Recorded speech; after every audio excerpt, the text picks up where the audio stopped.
you should not be hostile. Nandito sila sa host country. They've been very hostile against the officials of our government, no?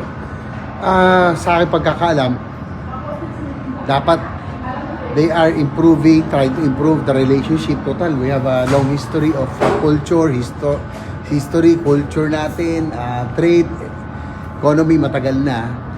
They should be fostering, improving the camaraderie and relationship between the two countries, no? Yung kanilang bansa, tsaka yung host country.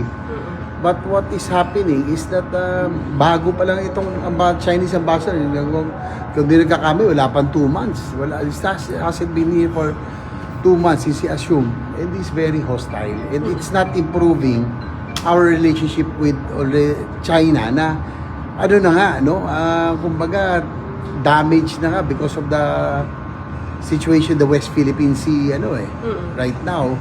So instead of dousing cold water to the fire, he's adding fuel to the fire. So I think kung mas maganda kung papalitan ng someone who is more diplomatic in dealing with the host country.